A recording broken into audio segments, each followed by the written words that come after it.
Aláròyé máa wí o. Àwọn èèyàn ń bínú sí gómìnà Ayédatiwa l'Ondo, èyí lohun tó ṣe.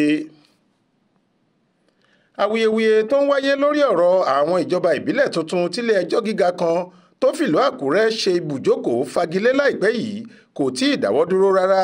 pẹ̀lú bí alága fúnṣọ́ fún ìjọba ìbílẹ̀ Òkìtìpupa nígbà kan rí ọmọọba Àbáyọ̀mí Adésànyà náà tún ṣe darapọ̀ mọ́ àwọn tó ń sọ̀kò ọ̀rọ̀ burúkú sí gómìnà Lucky Ayédatiwa lórí ẹ̀sùn pé ó mọ̀ nípa ìgbésẹ̀ náà.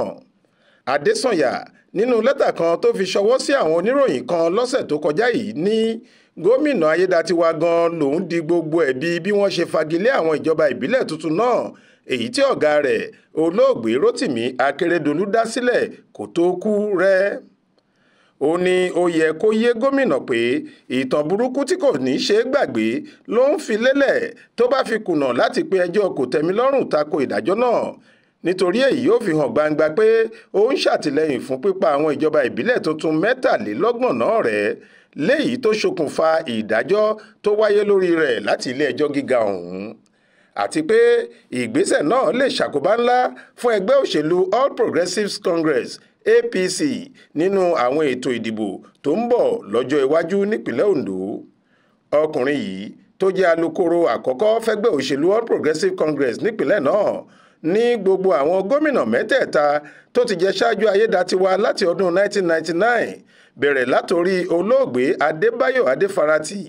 olóògbé Olúṣẹ́gun Àgàgú àti dókítà Olúṣẹ́gun Mímíkò ni wọ́n gbìyànjú àti gbé ìgbésẹ̀ dídá ìjọba ìbílẹ̀ tuntun sílẹ̀, ṣùgbọ́n tí kò ṣeé ṣe fún wọn títí tí wọ́n fi kúrò lórí àlééfà. Ó ní tó bá ṣeé ṣe fún àwọn gómìnà ìpínlẹ̀ Èkìtì àti Ọ̀ṣun nígbà kan rí, ìyẹn Káyọ̀dé Fáyẹmí àti Rauf Arẹ́gbẹ́ṣọlá, láti dá ìjọba ìbílẹ̀ tuntun sílẹ̀ kún àwọn tó ti wà nílẹ̀ tẹ́lẹ̀ nípínlẹ̀ kó wá wọn láàrin àsìkò tí wọ́n fi wà lórí àlééfà gẹ́gẹ́ bí gómìnà. Mélòó wá ní ti ìpínlẹ̀ Ondo tí wọ́n ti dá sílẹ̀ láti ọdún 1976.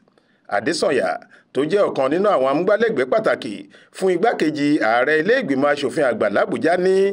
ohun tí àwọn gómìnà tí wọ́n ti ń ṣàkóso ìpínlẹ̀ Ondo láti bí ọdún 24 sẹ́yìn ṣe ní àṣetì ni olóògbé Akérédolú dáwọ́lé tó sì ṣe àṣeyọrí rẹ̀ pẹ̀lú ìrànlọ́wọ́ àwọn aṣòfin ìpínlẹ̀ Ondo.